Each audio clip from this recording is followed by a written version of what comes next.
with this continent. It's got a very short but very complex history, both official and unofficial. Now, firstly, it's unique among continents in which it has no indigenous human population at all. It's the largest uninhabited area on Earth. It's a huge wilderness of freezing ice cap and ice-covered sea, the size of Europe and the United States combined. And until the late 19th century, it was virtually unknown. It's surrounded by a belt of sea ice, hundreds of miles thick. Even this was only spotted by Captain Cook in 1774. The first landing on Antarctica didn't take place until 1895. In the succeeding 2 decades after that, much of the continental interior was explored. People like Roald Amundsen, the first man to reach the South Pole, Ernest Shackleton, who became obsessed with Antarctica, and of course the ill-fated expedition of Captain Robert Scott. And he's just one of many explorers for whom Antarctica became his grave. So all through the early 20th century there was a period of expansion and exploration. Many nations set up bases there. Many of them carried out small-scale exploration, various places around the continent. In fact, it's only really in the 1930s when things become interesting, really interesting, if you're not into polar exploration. This is after the rise of the Nazis in Germany, and that's where official and unofficial history significantly diverge. Now, the most interesting thing that ever happened, I think, in Antarctic history is the German Antarctic expedition of 1938 to 1939. This is important when you're talking about Antarctica. Is that basically everything that goes on there happens in the summer, because in the winter it's too damn cold, basically. Everything I'm going to talk about in terms of the years when they happen will have 2 dates. Most of them will have 2 dates. So 1938 1939 is basically the summer. Of course, the southern summer is the northern winter, so basically they went down there towards the end of 1938 and stayed through the summer until 1939. Winter in Antarctica is from would be our spring and summer in the north, unless you're Australian or something, which gets so cold there you just can't do anything. So the German Antarctic expedition of 1938-39, and even in the summer it gets bloody cold down there, was sent there, and the ostensible mission was to set up a whaling station on the east coast. Now, I hate whale hunting. It's the most horrible thing imaginable. Evil. But that's not what it was really for, anyway. But they said they were going to set up a whaling station on the eastern coast of Antarctica, in this area called New Swabia, or Neuschwabenland, as they call it. Now, on the map I just showed you just now, it's around the area of Queen Maud Land in eastern Antarctica.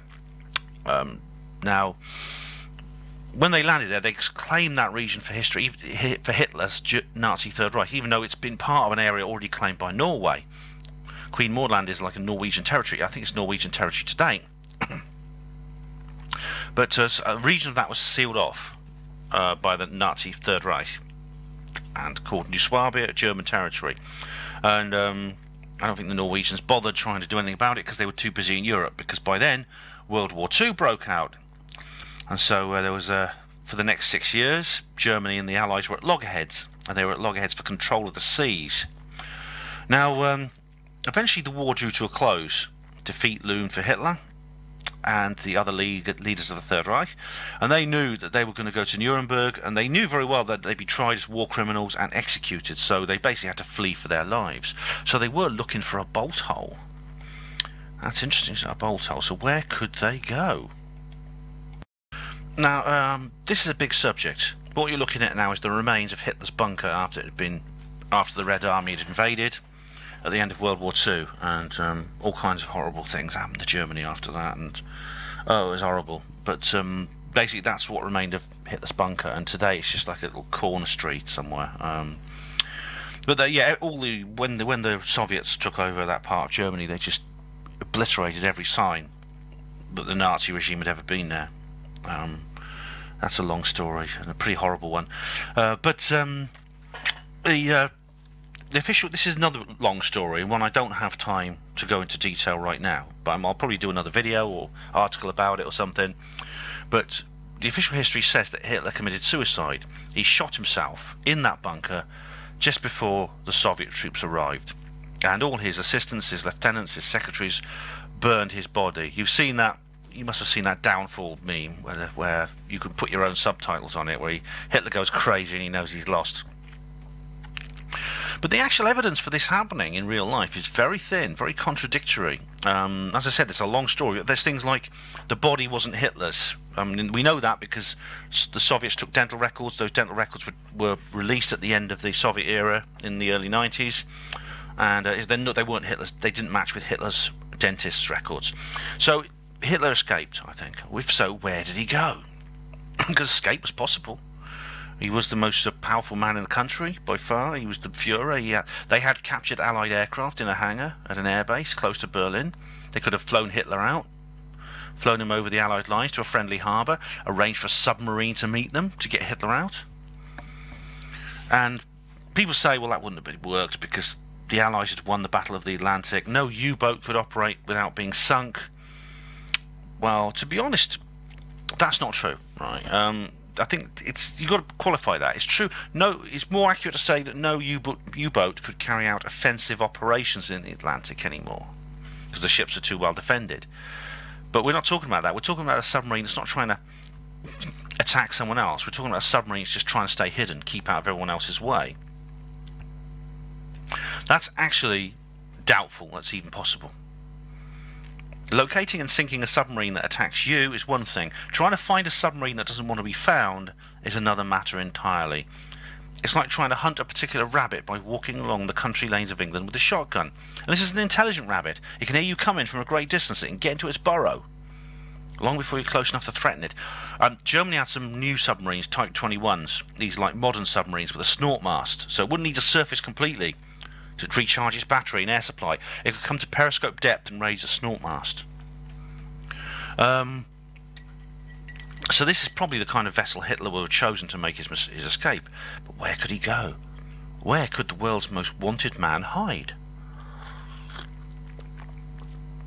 All the Third Reich territories have been invaded. They've been occupied by the Allies. So where in the world was there anywhere else the Nazis did have an outpost that hadn't yet been captured? One that was so remote, so isolated, and in such an inaccessible place that nobody will reach it for years. Now we know an awful lot about Hitler going to Argentina and Brazil. There's stories of him in South America. That's possible, but he didn't go straight there.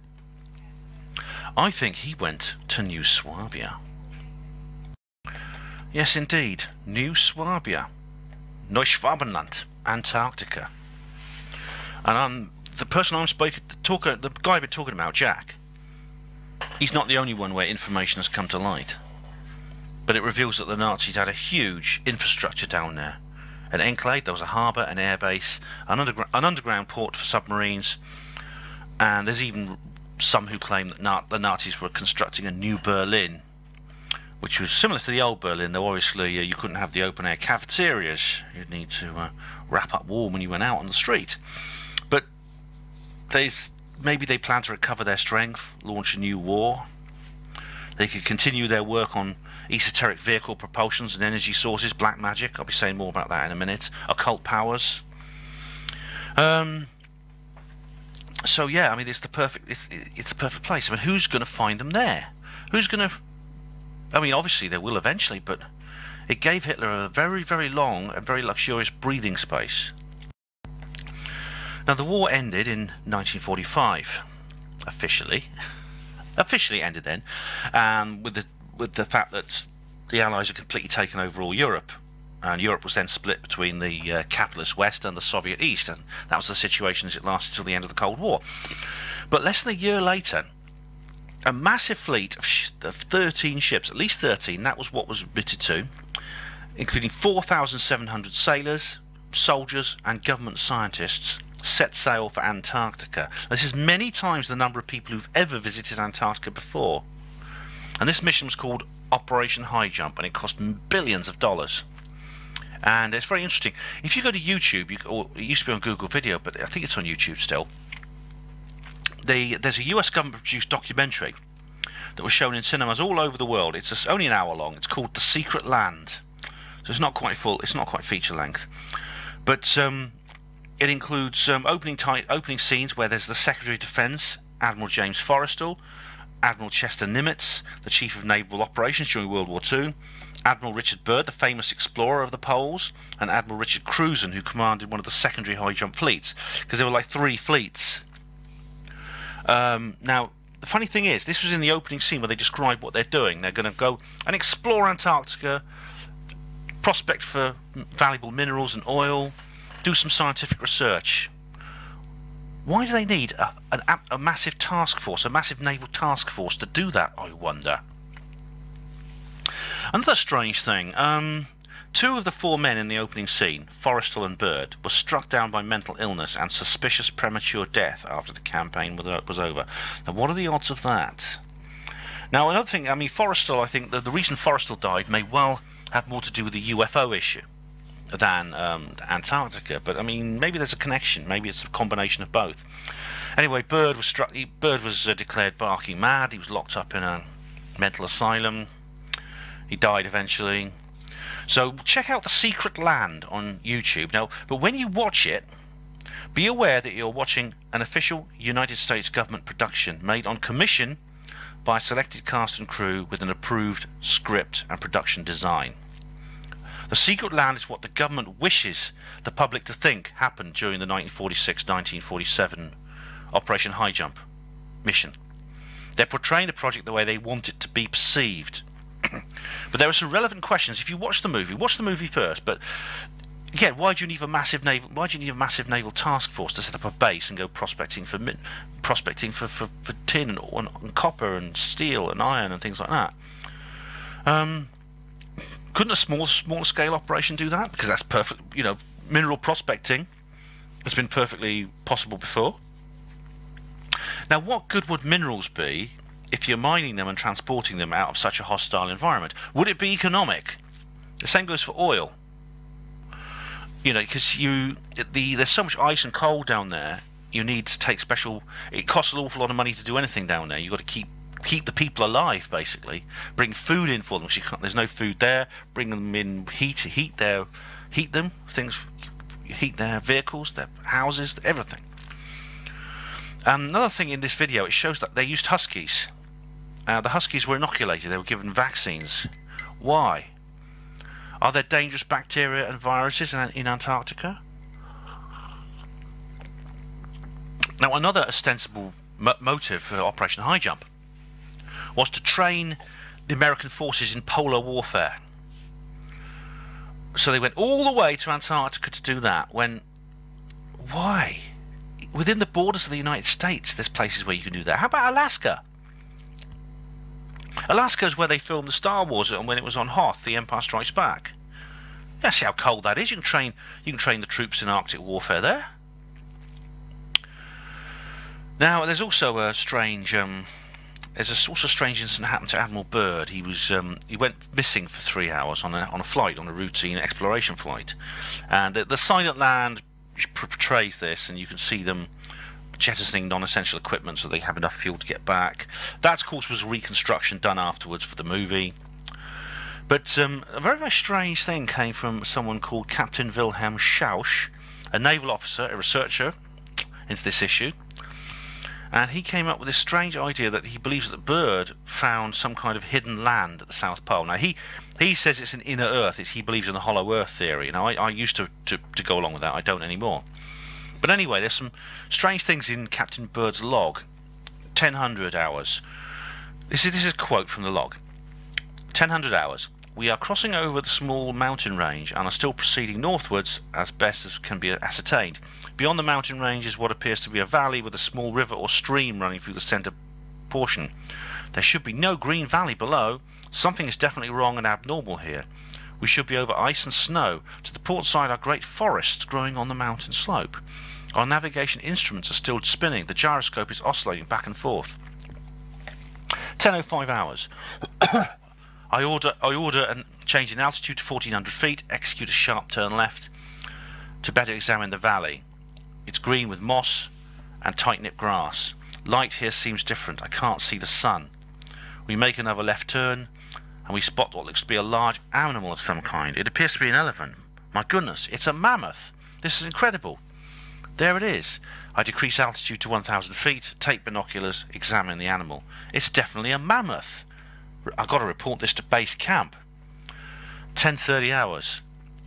Encountering more rolling green hills. The external temperature indicator reads 74 degrees Fahrenheit.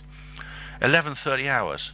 My God, off our port and starboard wings are strange types of aircraft. They're closing rapidly alongside. They are disc-shaped and have a radiant quality to them.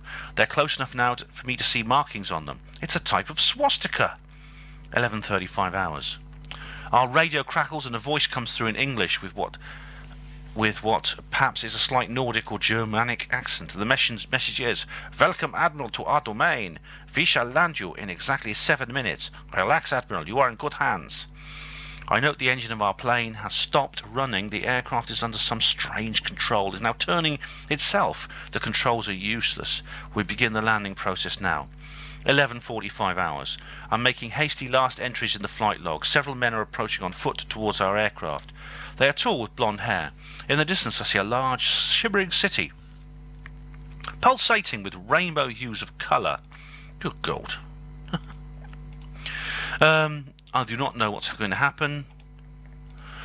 Now, I see no signs of weapons on these approaching. I hear a voice ordering me by name to open the cargo door. I comply.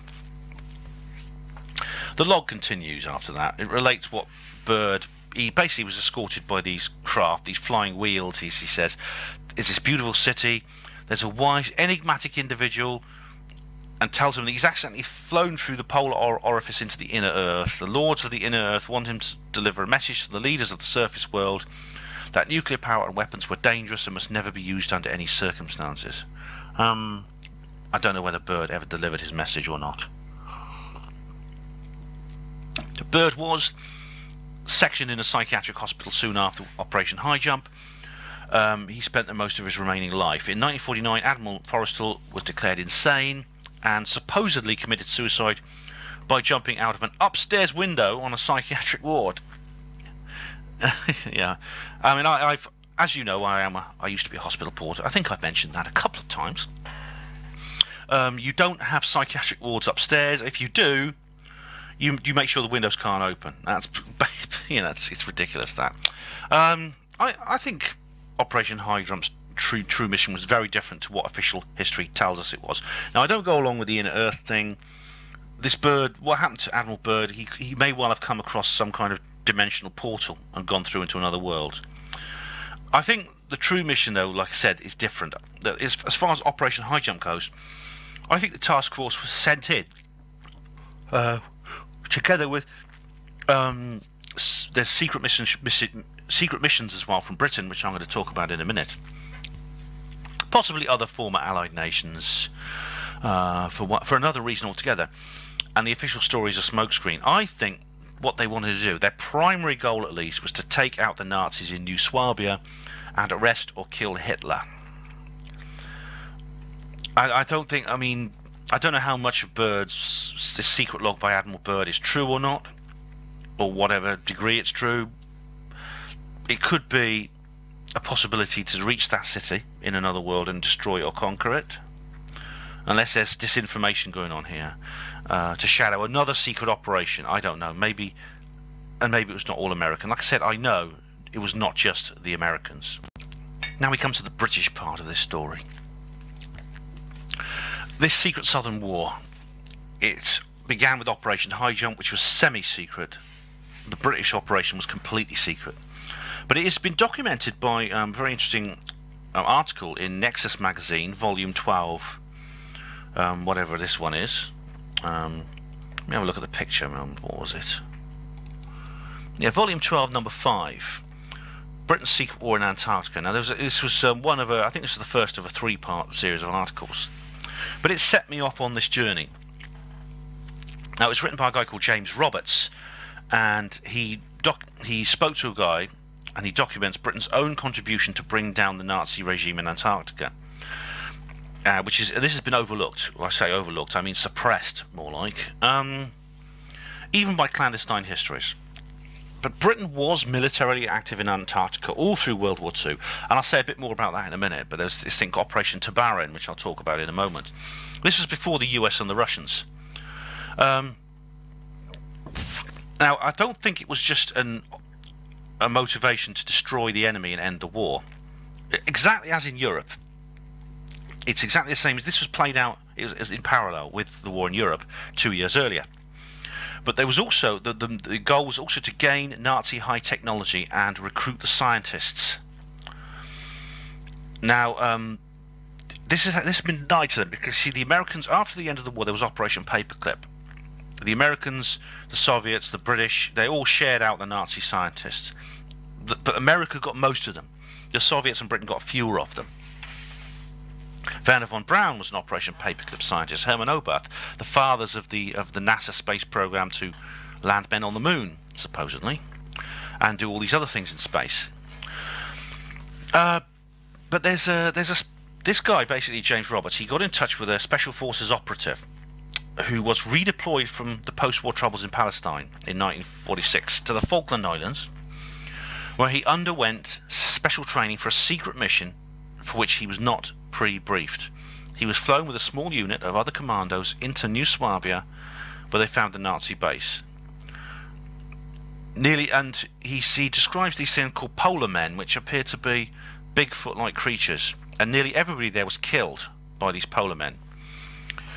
Now he claims that the polar men were actually products of a Nazi genetic experiment. Now the guy I met says otherwise. He says they're actually indigenous natural species. He says there are Bigfoot type creatures in Antarctica. I don't know which is true, or whether they may be both true. But anyway, these commandos, they land in New Swabia. They're flown in there. They land and travel down a tunnel, and they find a huge artificial cavern, which is a city and a base, and it has a U-boat port there. And they plan to demolish the installation with explosives, but the attack goes wrong. They have to fight their way out. Only 3 of these 10 men survive, and they're warned never to talk about what happened. So they receive no recognition for their endeavours, nor any memorial for those who never made it home. I tried to remedy that. I'll explain it a bit more in a minute. I tried to remedy the fact there's no memorial for them. Now, the soldier in the Nexus magazine, he reports after the war, the RAF continues to fly over New Swabia for many years, trying to find places for British bases, but it could be that the Nazi presence remained, and that the British didn't actually succeed. And according to my own contact, that is actually the case. That the Nazis actually were not defeated in New Swabia. The war ended in a stalemate. Now, in 2014, a very interesting book was published called Operation Tabarin by Stephen Hadlesly and Alan Carroll. And this reveals a previously untold story of a mission in 1944 to establish a British military presence in parts of Antarctica. This is very interesting. This is rather like Operation High Jump, but it took place 3 years earlier. And it was much more low-key. Just 2 small ships went in there with a crew of 14 Royal Navy sailors. One of them was a guy called George James. I wonder if he's related to James Roberts. No, he can't be. It's James Roberts. No, it's just the same name, first and second names. But the Daily Mail covered this anyway. But this guy, George James, he describes his life in Antarctica: cold, very isolated. He got very depressed while he was there. But the ships sailed along the coast of Antarctica. They set up scientific bases on various islands and coves in the Antarctic Peninsula. Go back to the map I showed you earlier, you'll see where that is. But it's on the western end of the continent, south of Argentina. Now, they had to fight off leopard seals, which are these very fierce predators. And apparently even the penguins could become quite nasty when they're outnumbered. When they outnumber the humans, they can get quite nasty. They can get a bit pecky. And at some point, the soldiers had to actually capture penguin eggs because they had nothing else to eat, and they used to make omelettes out of them. It tasted foul, but they needed food. In fact, Mr. James says his unit encountered an Argentine base there where half the men had died of starvation and the other half had eaten the bodies of the others to stay alive. They'd had to turn to cannibalism. It's simply a brutal environment. Humans are not meant to be there. And so he's quite glad when that mission was over. He went back to Cardiff, where he still lives today. Now an elderly man. But it's a well-designed book. I've had a little read. I've managed to get a copy. I've had a little read of it. I've not read it all, but it has a foreword by Her Royal Highness Princess Anne, the daughter of Her Reptileness the Queen. And it's described by the explorer Sir Ranulph Fiennes as a truly remarkable story. And Lieutenant Ian Graham has said something about this too. Now, he's another member of the Operation Tabarin crew, who's one of the others who left alive. He was the skipper of the HMS William Scoresby, which was one of the ships which actually went down into Antarctica. And after Tabarin, it became semi-demilitarized and eventually became part of the British Antarctic Survey. But there have been restrictions. The government has never really made a formal statement about why Operation Tabarin took place. And this is the thing. And George James has never commented. He says he was never briefed in on the military mission's purpose.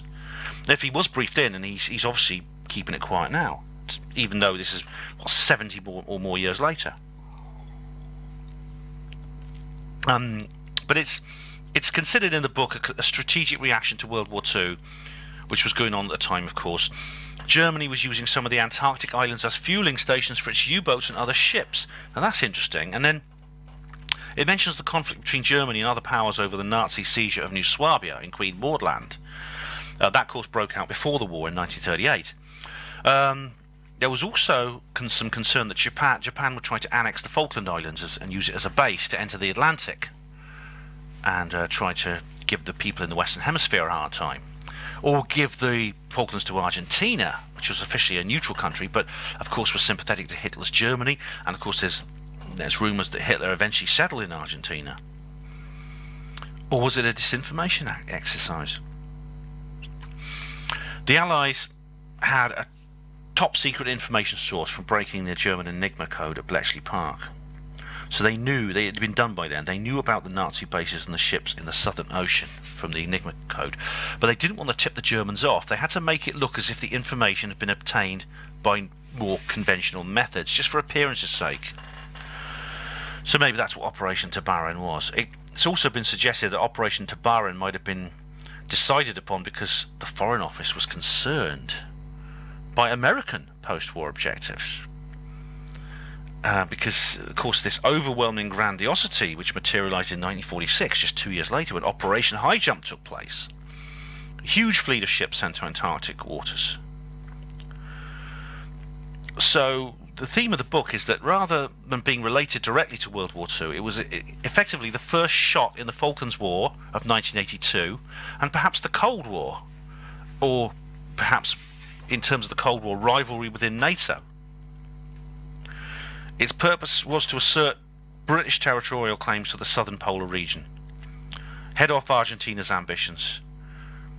Argentina had already got a base on Deception Island in Graham Land, and this is rather like what happened in Southern Thule many years later in the 70s. That's right, and of course 38 years after after Operation Tabarin, what did Argentina do? It invaded and occupied the Falkland Islands in 1982, after it was unseated shortly afterwards. And there's a whole load of stories about that. I mean, look at what David Griffin's been talking about, and Miles Johnson from the Bases Project. So the real motives for the Falklands War are nebulous on both sides. The official pronouncements ring with insincerity and deception, and I think this does too. And we've got to consider the possibility that also, as George James said, so as James, the other guy, said, who wrote the Nexus article, British military involvement in Antarctica did not end with World War II. And as I said, this is where my friend comes in, who sadly passed away. Or maybe it's to do with, I mean, who knows, maybe the truth will be revealed one day. I hope so, but unfortunately my friend Jack, I don't know, my acquaintance Jack, won't be taking part in that, which is very, very sad. And now we come to the odd behaviour of the Nazi U-boats at the end of the war, this Nazi submarine fleet. Basically, the submarines were captured all over the place. They surrendered, or they were captured, And some of them were carrying cargoes, and the crew had unusual tales to tell. Now, one U-boat, German submarine, now they call them U-boats, but it's basically a submarine. It's like astronaut and cosmonaut, it's a political thing. But one boat was caught near Singapore. It was trying to transit the Strait of Malacca and was detected. And it had lots of barrels of mercury on board. So what was the mercury for? And that's a mystery, unless you read books by people like Joseph Farrell, where he talks about how the Nazis built a mercury-powered aircraft. Now, this is not just a plane. This is something which is anti-gravity propulsion. It's called the Bell or the Beehive. I've talked about this before. And there's a guy called Rudolf Hess. Now, Rudolf Hess actually in 1941 he flew solo on his own from Germany all the way to Scotland and demanded a parley with the Duke of Hamilton. The Duke of Hamilton was a friend of his. They'd been writing to each other for quite a long time, and he wanted to meet him face to face, and he had a very important message. We don't know the entire reason for that message. Some people say he wanted to propose an alliance between Germany and Britain against the Soviet Union. We don't know, but anyway, his demand was rejected, and maybe he had other things to say. That's what's interesting, because Hess was imprisoned.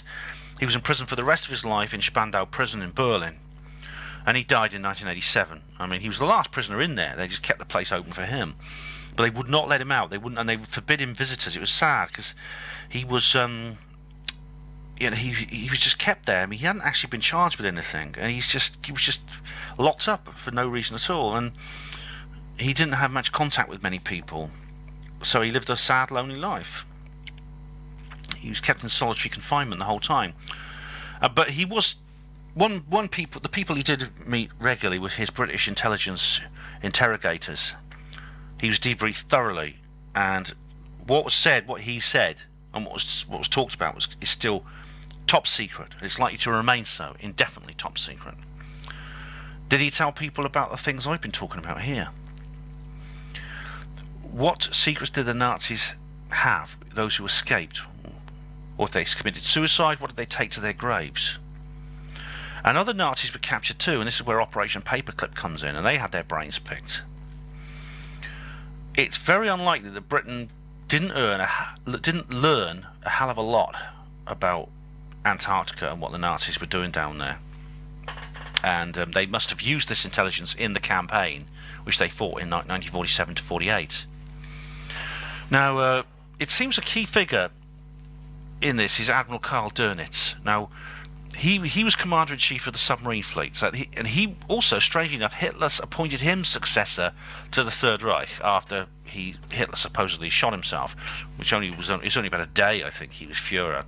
But he gave him complete authority over what was left of Hitler's territories. And that's the perfect combination to realise an escape plan. Commander of the submarine fleet, head of the entire country. Now, after his trial at Nuremberg, this is interesting because Nuremberg was absolutely horrible. I mean, people were just hanged left, right, and centre. I mean, maybe some of them deserved it, but many of them didn't. But Dönitz got off with just 10 years in jail.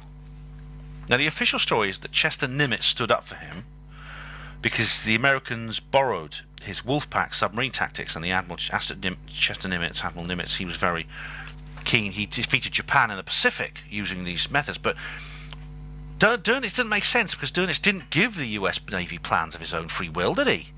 Nimitz copied him. Just copied him inadvertently. There has to be more. Did Admiral Karl Dönitz do a deal with his prosecutors? Information in exchange for leniency. He did a plea bargain with them. I don't know. I mean, what happened after the war was the intrigue continued, but in 1961, the Antarctic Treaty was signed. This turned the entire continent into the world's largest nature reserve, a huge no man's land. So basically, but there are still stories of skirmishes there. There is between the Cold War powers on the continent. There's rumours circulating about nuclear weapons testing. Nexus has covered this. Biological agents. Maybe that's why the Huskies were given vaccines for Operation High Jump. It's weird. There's even this thing called the black ray. There's a photograph showing a black line across the sky in Antarctica, and I mean, this is a really Interesting stuff. Now, it's there's all kinds of things that have been said. For instance, Richard Hoagland has put his foot in now. He's waded in. He talks about Lake Vostok. Now, Lake Vostok is a huge a lake under the ice. A huge lake. It's been sealed up probably for 30 to 40 million years. So we could find anything down there. Very big. It's 3,000 feet deep. It is an area of Northern Ireland. So there's plenty of room for a lot down there. Even Richard Hoagland talks about ice cities under the ice. I mean, I don't know. But it's funny, but there was going to be an exploration of Lake Vostok from the Jet Propulsion Laboratory, which has been cancelled. And some people in that area, there's a base called Vostok, which